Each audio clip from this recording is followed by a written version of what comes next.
하나님의 말씀 창세기 12장 1절로 4절입니다. 구약성경 창세기 12장 1절로 4절 말씀 함께 보겠습니다. 네, 함께 읽겠습니다. 여호와께서 아브라함에게 이르시되 너는 너의 고향과 친척과 아버지의 집을 떠나 내가 내게 보여줄 땅으로 가라. 내가 너로 큰 민족을 이루고 내게 복을 주어 내 이름을 창대하게 하리니 너는 복이 될지라. 너를 축복하는 자에게는 내가 복을 내리고 너를 저주하는 자에게는 내가 저주하리니 땅의 모든 족속이 너로 말미암아 복을 얻을 것이라 하신지라. 이에 아브라함이 여호와의 말씀을 따라갔고 롯도 그와 함께 갔으며 아브라함이 하란을 떠날 때 75세였더라. 아멘. 네, 오늘은 3월 21일 목요 열린 예배로 하나님 앞에 예배를 드립니다. 잘 살아야 해 라는 제목의 말씀 함께 나누겠습니다. 미국의 라이언 일가라고 있습니다. 4명의 아들이 있었죠. 아들만 4명이었고 2차 세계대전에서 4명의 아들이 전부 다 군인으로 징병이 되어서 전장에 참여하였는데 그 중에 3명이 전사했습니다. 그리고 마지막 아들 1명 남았는데요. 이 아들은 언제 어떻게 죽을지 모르는 최전방에 배치가 됐죠. 이 사실을 알게 된 미국 당국은 이 마지막 남은 아들 1명이라도 좀 살려야겠다. 그래서 밀러 대위와 함께 8명의 훈련된 군인들을 파병해서 그 라이언 일병을 구하려고 하는 그러한 내용이 바로 라이언 일병 구하기라고 하는 영화입니다. 결국 라이언 일병은 밀러 대위와 8명의 훈련된 병사들에 의해 구출을 받게 되고 그 과정에서 그의 리더였던 밀러 대위는 독일군의 총에 맞아 전사하게 됩니다. 그런데 다리 위에서 전사하기 직전에 라이언 일병의 손을 꼭 잡고 이렇게 얘기합니다. 라이언, 꼭 살아서 돌아가. 그리고 잘 살아야 해. 이렇게 마지막 유언과 같은 말을 남기고 밀러 대위는 이제 전사하게 되죠. 수십 년의 시간이 흘러서 라이언은 결혼하고 자녀, 손주들까지 이렇게 대동해서 밀러 대위의 묘지 앞에 갑니다. 이제 나이가 다 들어서 이제 라이언 일병도 이제 죽음을 앞두고 있는 상황에서 그 묘지 앞에서 이렇게 얘기하죠. 대위님이 다리 위에서 하신 말씀을 저는 매일 생각했습니다. 그래서 저는 최대한 잘 살려고 노력했고 그런 대로 잘 살아왔다고 생각합니다. 최소한 대위님의 눈에 대위님의 희생이 헛되지 않아 보이기를 바랄 뿐입니다. 이렇게 대사를 합니다. 아마 보신 분들이 많으실 거라고 생각해요. 이 영화는 생명의 소중함과 희생의 가치, 또 삶의 의미를 생각하게 하는 영화였습니다. 그래서 많은 사람들에게 사랑을 받았는데요. 이 영화를 보면서 우리는 또 한 분이 생각이 나게 됩니다. 바로 예수님이죠. 우리를 위해서 우리를 살리기 위해 십자가를 친 그 예수 그리스도, 나를 죄에서 건지기 위해 이 땅에 오시고 우리의 생명을 구하기 위해 십자가에 못 박히신 그분이 오늘 우리에게 이렇게 말씀하시는 것 같아요. 잘 살아야 해. 잘 살아야 해. 우리 옆에 있는 분에게 한번 이렇게 인사했으면 좋겠습니다. 오늘도 잘 살아갑시다. 오늘도 잘 살아갑시다. 예, 주님의 희생에 헛되지 않는 삶을 살아갔으면 좋겠습니다. 나중에 우리가 천국에서 주님 만났을 때 예수님의 희생을 기억하면서 저 잘 살려고 노력했습니다. 예수님 눈에 보시기에 어떠셨는지요? 이렇게 물어볼 수 있는 저와 여러분이 되면 참 얼마나 좋을까요? 과연 잘 산다는 것이 어떤 의미일까 생각을 해봤습니다. 우리 속담에 보니까 길을 가다 보면 중도 만나고 소도 만난다. 뭐 이런 속담이 있는 것 같아요. 근데 조금 찾아보니까 원래는 그 소가 아니고 속이랍니다. 속. 네. 중도 만나고 속도 만난다. 근데 이 속은 속환이라는 말이 줄여진 말로써 속환은 중이 그냥 일반인으로 돌아간 경우를 말한다고 해요. 그러니까 중도 만나고 일반인도 만난다. 살다 보면 이런 일도 저런 일도 겪는다라는 의미가 있겠죠. 사람이 태어나 죽을 때까지 사실 길을 걸어가는 나그네와 같은 삶을 살아갑니다. 살다 보면 꽃냄새를 맡을 때도 있지만 개똥향을 맡을 수도 있고요. 가다 보면 칭찬을 들을 때도 있지만 억울한 오해를 받을 때도 있습니다. 가다 보면 잘 익은 사과를 먹을 때도 있지만 골마버린 감을 먹을 때도 있고요. 가다 보면 유쾌한 사람과 동행할 때도 있지만 사기꾼 같은 사람 만날 때도 있습니다. 어떤 사람은 좋은 일만 생각하고 설레는 마음으로 그 길을 가지만 어떤 사람은 나쁜 일이 일어날 것만 같아서 아무런 길도 가지 않고 주저하고 있는 사람도 있습니다. 길을 안 가면 무엇입니까? 실패는 없습니다. 길을 가지 않기 때문에, 도전하지 않기 때문에 실패는 없죠. 그러나 움직이지 않는 사람에겐 그 실패도 의미가 없는 것이죠. 고인물은 썩게 됩니다. 안주하는 삶, 아무런 도전이나 움직임이 없는 삶은 의미도 없고 발전도 없는 것입니다. 여러분, 오늘 말씀 너무나 잘 아는 말씀이죠. 우리 앞에 서서 사회자가 이렇게 멘트하는 내용도 이 말씀이었고 찬양도 이 찬양이었는데 저희 짜고 치는 거 아닙니다. 기도하다 보면 또 하나님이 우리에게 주시는 마음의 감동들이 이렇게 다 같이 이렇게 퍼즐처럼 맞춰져 가는 것들을 너무나 많이 느낍니다. 하나님께서는 우리에게 그렇게 꼭 말씀하시는 것 같아요. 잘 살아야 해.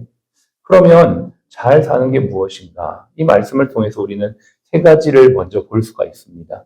첫 번째, 가는 겁니다. 하나님께서 아브라함에게 75세의 나이가 된 그에게 말씀하시는 것은 가라. 내가 내게 분부한 땅, 내가 내게 지시한 땅, 본토 친척 아비 집을 떠나야 된다. 가라. 안주하지 마라. 멈추지 말라. 이렇게 우리에게 말씀하고 있습니다. 도전하지 않으면 실패도 없죠. 그러나 여러분이 실패가 두려워서 가지 않고 안주하고 있다면 우리는 아무런 성과나 의미도 이룰 수 없는 것입니다. 첫 번째, 잘 사는 것은 무슨 삶입니까? 가는 것입니다. 어차피 사람은 태어나서 죽을 때까지 길을 가는 것이고요. 그 자리에 머물지 말고 앞을 향해 가는 것입니다. 여러분이 가지 않아도 내 인생의 시간표는 가게 돼 있습니다. 그렇다면 그 시간에 힘껏 나아가는 것입니다. 운명이 오라. 내가 주님과 함께 내게 주신 삶의 길을 가리라. 이렇게 힘차게 마음을 먹고 오늘 이 하루도 나아가는 저와 여러분 되시길 바랍니다. 자전거를 탈 때 페달을 밟지 않으면 이내 멈추고 쓰러지고 맙니다. 인생은 이와 같습니다. 페달을 멈추는 순간 우리는 그냥 넘어지게 됩니다. 그래서 잘 사는 건 무엇일까? 가는 겁니다. 두 번째, 가라고 해서 아무 곳이나 가면 안 되겠죠. 하나님이 지시하시는 곳으로 가야만 합니다. 하나님이 가라고 하신 곳이 어디일까요? 우리의 인생의 현재는 과거의 결과입니다. 그리고 현재는 미래를 예상할 수 있는 모습입니다. 우리의 현재의 길을 최선을 다해 가는 것, 우리에게 부름받은 가정, 우리에게 부름받은 일터, 우리가 있는 교회, 또 우리가 소속해 있는 이 현실에서 최선을 다해 살아가는 것이 바로 주님이 지시하신 곳을 가는 것과 같은 의미입니다. 그렇게 지시하신 곳에서 잘 살기 위해선 또 어떻게 해야 될까요? 세 번째, 말씀을 따라가는 것이죠. 말씀을 따라가는데 특별히 여기에서 우리가 조금 더 생각해 볼 게 있습니다. 12장 4절에 보면 아브라함이 여호와의 말씀을 따라갔고 롯도 그와 함께 갔다 이렇게 말하고 있습니다. 하나님의 말씀을 따라갔던 아브라함과 함께 누가 따라갑니까? 롯이 따라갑니다. 롯이 어쩌면 하나님의 말씀을 잘 모를 수도 있고 또 신앙의 깊이가 깊지 않을 수 있습니다. 그런데 잘 모르겠다 싶으면 하나님의 말씀을 따라가는 그 사람을 따라가면 절반이라도 성공하게 됩니다. 결국 어떻게 됐습니까? 롯이 소돔과 고모라 땅을 가게 되죠. 나중에 아브라함과 롯이 너무나 서로가 많아져서 함께 거할 수 없어서 아브라함은 롯에게 기회를 줍니다. 네가 원하는 것을 먼저 선택하라. 그래서 롯이 눈을 들어 땅을 보니 소돔과 고모라가 너무 좋아 보이는 겁니다. 글로 가죠. 그런데 그때 결국 소돔과 고모라는 너무나 악하였기 때문에 하나님의 심판을 받게 되는데 그때 하나님께서 아브라함을 기억하사 롯을 구원해 내시는 것들을 보게 됩니다. 적어도 하나님께서 아브라함을 따라갔던 롯을 버리지 아니하시고 그의 삶을 붙들고 계시는 것들을 보게 됩니다. 잘 사는 것이 무엇일까? 말씀을 따라가는 건데 말씀을 따라가는 것이 모르겠다 그러면 말씀을 따라가는 사람 그 옆에라도 있으면 절반이라도 성공한다는 것을 여러분 꼭 기억하시면 좋겠습니다. 마지막으로 잘 사는 것이 무엇일까? 누가복음 24장 13절로 35절에 보면 엠마오로 가는 제자에 대한 이야기가 나옵니다. 부활하신 주님을 알아보지 못한 채 그들이 엠마오로 갑니다. 엠마오는 예루살렘에서 한 10km 정도 떨어져 있는 마을로서 그 엠마오로 가는 두 제자가 살았던 고향입니다. 예수님 십자가에서 돌아가시고 이제는 따랐던 예수님 없으니까 이제 그들은 자신들의 살던 곳으로 다시 돌아갑니다. 마치 베드로가 예수님 십자가에 돌아가시고 나서 물고기 다시 잡으러 갔던 것처럼 엠마오로 가는 제자들도 자신의 집으로 다시 돌아가는 길에 누구를 만나냐면 부활하신 주님을 만납니다. 근데 부활하신 주님을 전혀 못 알아보죠. 그리고 그 예수님께서 그들에게 이렇게 얘기합니다. 이런저런 이야기를 하면서 당신은 예루살렘에 있으면서 지금 예루살렘에 무슨 일이 일어나는지 모릅니까? 제자들이 그렇게 묻습니다. 지금 사랑하는 우리 예수님께서 십자가에 죽으신 이 사실을 지금 온 예루살렘 사람들이 다 알고 있는데 어찌 당신은 그걸 알지 못합니까? 그렇게 얘기하면서 예수님께서 그들에게 말씀을 풀어내시죠. 풀어내시면서 바로 그 예수님이 본인이라는 것을 알려주십니다. 그것을 깨닫는 순간 그들이 어떻게 합니까? 길을 돌이켜서 다시 예루살렘으로 갑니다. 주님이 무엇을 말씀하셨습니까? 내가 십자가에서 죽고 나면 너희는 예루살렘을 떠나지 말고 아버지께서 약속하신 것, 즉 성령을 기다리라. 예루살렘 떠나지 말고 성령이 오시면 사명을 감당할 텐데 그때까지 기다리라라고 하셨던 그 주님의 말씀이 생각나서 다시 예루살렘으로 돌아가는 것이죠. 잘 사는 것이 뭘까? 때로는 우리가 가다가 보면 넘어질 때도 있고요. 때로는 실수할 때도 있지만 다시금 돌이켜서 주님의 자리, 사명의 자리로 가는 것이 잘 사는 것인 줄로 믿습니다. 그 길에 누가 함께 하시냐면 부활의 주님이 함께하고 계신다는 겁니다. 여러분 지금도 그 부활의 주님은 이곳에 저와 여러분과 함께하고 계시고요. 여러분이 진료하는 그 진료실에 함께 계시고요. 여러분이 사람들을 치료하는 그 환자를 만나는 접점에 함께 하시고요. 내가 업무하는 그 현장에 함께 하시고요. 여러분이 운전하는 그 순간에도 부활의 주님은 여러분 옆에 타고 함께 인도하신다는 이 사실을 기억하십시오. 때로는 힘들고 어려울 때 있고 정말 이 길을 계속 가야 되나라고 낙심될 때가 있지만 그때마다 엠마오로 갔던 그 제자들을 옆에 함께 가셨던 부활의 주님을 기억하면서 저와 여러분들이 그 길을 간다면 반드시 우리는 잘 살게 될 줄로 믿습니다. 오늘 저희 막내딸의 생일인데요. 제가 아침에 나오면서 카톡을 보냈습니다. 사랑스러운 딸아, 태어나서 고맙다, 축하한다 이랬는데 초등학교 4학년 딸아이가 문자를 보내왔습니다. 낳아주셔서 감사해요. 깜짝 놀랐습니다. 저는 뭐 사달라고, 선물 사달라고 이런 얘기를 할 줄 알았더니만 낳아주셔서 감사해요. 이런 문자를 보내는데 야, 얘가 많이 컸구나라는 생각이 들었습니다. 여러분, 우리가 오늘도 하나님 앞에서 우리에게 새 생명을 주신 주님, 내게 새 생명을 주셔서 감사합니다. 특별히 이 새 생명이라는 것은 부활의 생명입니다. 나는 생명이요 부활이니 영원한 생명을 주신 주님, 오늘도 새 생명 주셔서 감사합니다. 주님 앞에 무엇을 달라고 우리가 기도할 수 있지만 오히려 주님 앞에 감사를 드릴 수 있는 저와 여러분들일 때 주님이 우리가 다시 한번 주님 앞에 천국 가서 만날 때 잘 살았다라고 주님 그렇게 칭찬해 주실 줄로 믿습니다. 그렇게 살아갈 수 있는 저와 여러분들의 복된 하루가 되시기를 간절히 바라면서 함께 기도하겠습니다. 현재 혹시 나를 안주하게 하는 것이 있습니까?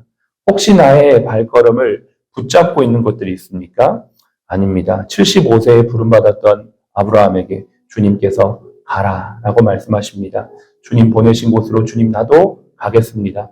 주님 말씀하신 사명을 이루며 가겠습니다.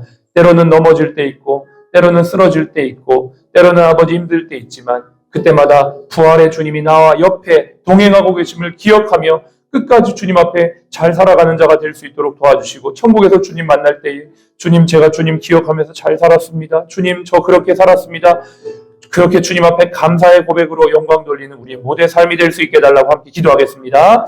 하나님 감사합니다. 오늘도 우리에게 하나님 길을 걷게 하십니다. 사명의 길을 걷게 하시고 부르심의 길을 걷게 하십니다. 오늘도 우리를 부르신 이 자리에서 오늘도 하나님의 생명의 길을 묵묵하게 걸어갑니다. 하나님 아버지 이 길은 절대 넓은 길이 아닙니다. 좁은 길입니다. 험한 길입니다. 아버지 하나님 누구도 찾지 않으려고 하는 아버지와 협착한 길입니다. 예수의 길입니다. 십자가의 길입니다. 아버지 하나님 죽음의 길입니다. 희생의 길입니다. 자기 부인의 길입니다. 그러나 아버지 하나님 이 길을 갔던 주님 따라 우리도 가기를 원합니다. 믿음의 선진들 따라 아버지 아브라함처럼 가기를 원합니다. 혹시라도 우리를 안주하게 하는 것, 아버지 하나님 우리가 그 길을 가지 못하게 방해하는 것 있습니까? 아버지 우리의 생각을, 우리의 마음의 모든 것들을 다 내려놓고 주님 그 길을 한 걸음 한 걸음 걸어가는 저희가 되기를 원합니다.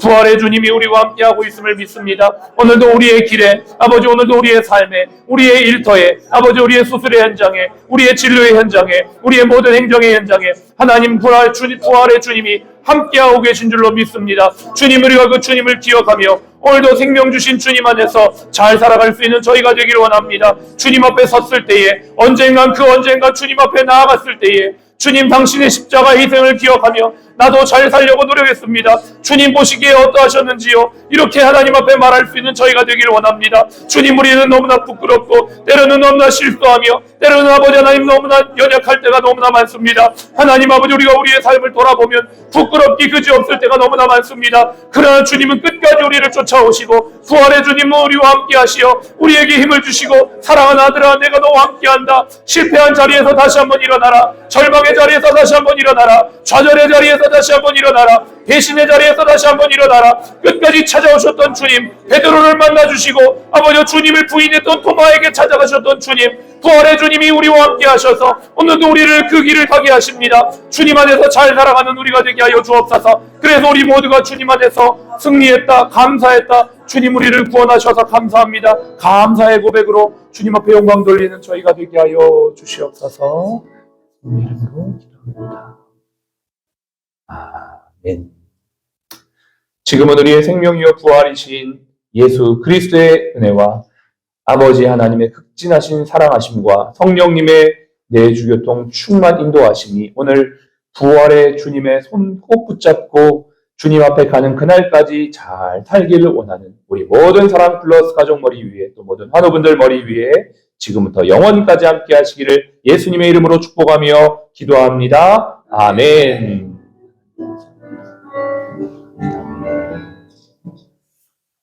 네, 인사하겠습니다. 사랑합니다. 사랑합니다. 사랑합니다.